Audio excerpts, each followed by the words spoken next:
Bienvenue, mesdames et messieurs, à cet entretien. Nous sommes avec son Excellence Idriss Déby Itno, président de la République du Tchad, chef de l'État, chef de gouvernement. Monsieur le Président, bonjour. Merci d'accepter cet entretien avec nous. Bonjour, c'est avec beaucoup de plaisir. Okay. Évoquons le cas du franc CFA. Votre position est connue, Monsieur le Président. Vous êtes pour l'autonomie financière africaine. Est-ce que cette position a évolué depuis lors? C'est-à-dire évoluer dans quel sens? Dans un sens ou dans l'autre? C'est une conviction pour moi, la question du franc CFA. C'est une conviction, c'est clair. Maintenant, le problème qui se pose, est-ce que c'est le franc CFA en tant que tel qui pose problème, ou bien c'est les accords monétaires qui posent problème? Je pense qu'il faut différencier les deux choses. Ce qui nous lie à la France aujourd'hui, ce sont les accords monétaires qui ont été façonnés en 1960, dans les années 1960. Donc, il faut revenir, je pense, que sur une table de négociation avec la France pour remettre en cause ces accords-là. Mettre en cause le franc CFA, qui réunit combien de pays en Afrique de l'Ouest, en Afrique de l'Est, c'est quand même quelque chose qui existe. Que cette monnaie devienne notre monnaie à nous, n'est-ce pas? En détruisant les accords qui ont été faits de sorte que cette monnaie, aujourd'hui, on se pose la question si c'est notre monnaie ou monnaie de la France. Et le compte d'opération, ça n'a aucun sens absolument. Il faut retirer ce compte d'opération. Et là, je pense que la France est un pays démocratique qui a une tradition de justice et autres. L'injustice a trop duré. Il est temps que le dialogue, en fait, disons, commence avec la France pour clarifier les choses, pour nous permettre à nous d'avoir notre souveraineté monétaire, celle qu'on n'a pas aujourd'hui. L'Afrique de l'Ouest a fait un pas, pourrait-on dire, même si là on parle de l'éco qui est très décrié par des experts et financiers africains qui estiment que l'éco serait juste un changement de nom et le mécanisme reste le même pour le franc CFA. Est-ce qu'on peut s'attendre dans les mois, dans les jours à venir, pourquoi pas, à ce qu'au niveau de la CEMAC, une réflexion aille dans ce sens? Mais si tel est le cas, ça sert à quoi de changer de bonnet blanc par un bonnet blanc? Ça sert à quoi? Non, soyons sérieux, on va aller tout droit au but. Il faut refaire les accords. Il faut remettre en cause les accords monétaires.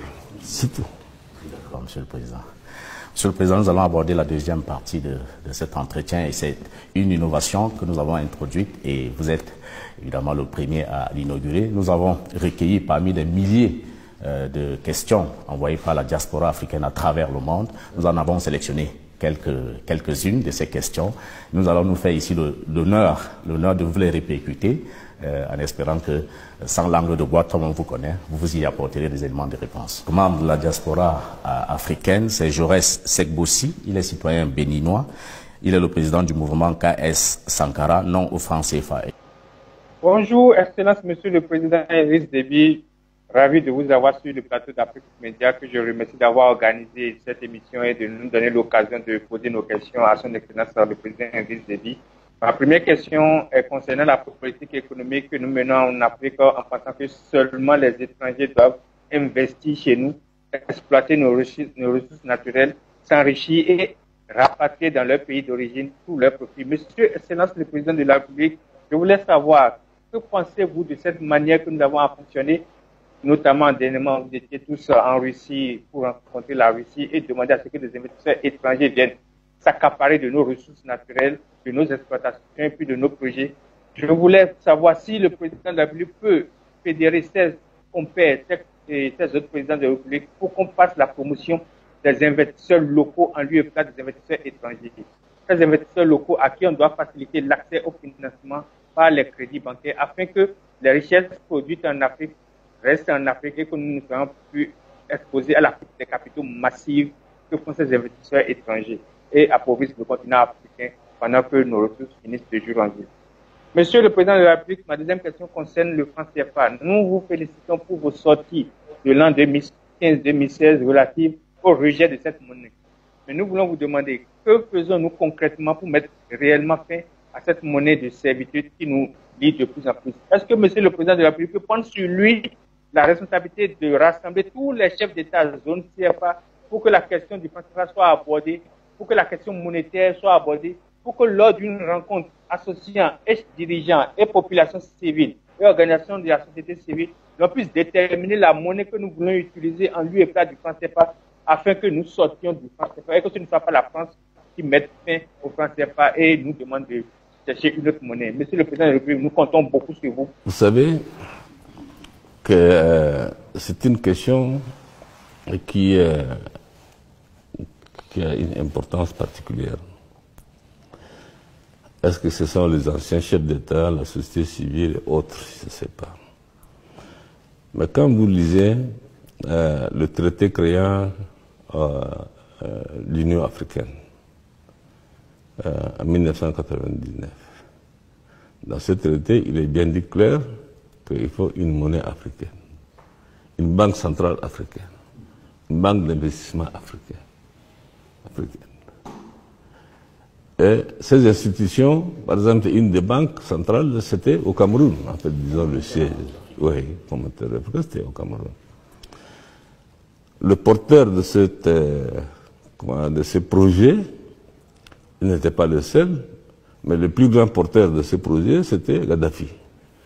Donc, on l'a assassiné, n'est-ce pas? Il a été assassiné à cause de ces visions-là, panafricanistes, et puis, tout cela.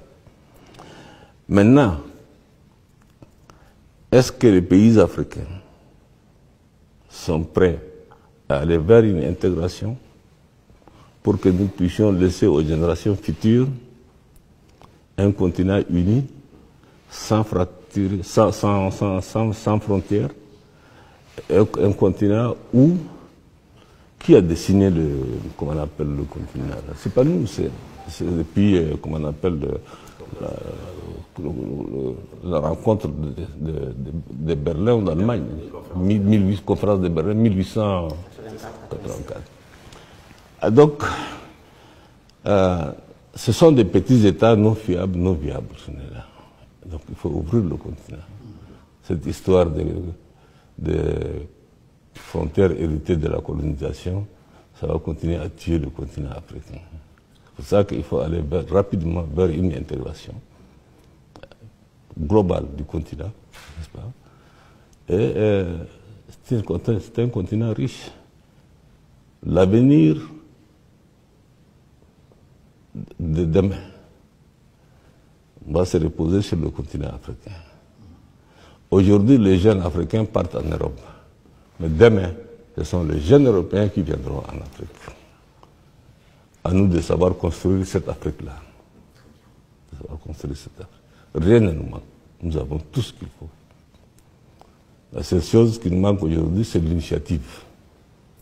C'est prendre l'initiative et aller vers l'intégration, c'est qu'attendre les générations d'aujourd'hui et ce qu'ils feront les générations futures aussi. Il n'y a pas d'autre choix. Nous sommes un continent aujourd'hui qui a 1,2 milliard d'habitants.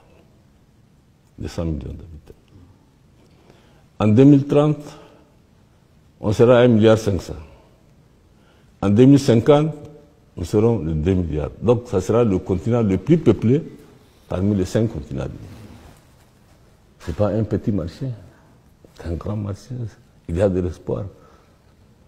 Ces hommes-là, ces jeunes qui sont là, de 2 milliards, vont se mettre au travail pour transformer leur continent. On ne va pas aller commander l'aide publique au développement qui a tué le continent africain. On ne va pas aller non plus aussi... quel est le pays européen qui s'est construit sans s'endetter? Ça n'existe pas. Mais quand on vient vers l'Afrique, on dit « Ah, de l'argent sale ». L'argent n'est pas sale là-bas, mais ça, c'est en Afrique que c'est sale. Il y a des possibilités. L'Afrique peut s'en sortir. Nous avons tout ce qu'il faut. Les petites monnaies de chaque pays, franc CFA d'un côté, tenues par l'extérieur et tout, tel que nous partons maintenant, il n'y a pas d'espoir. Si on veut donner un espoir au continent africain, aux Africains, et changer les choses, prenons-nous en charge. Prenons nos responsabilités, assumons-nous.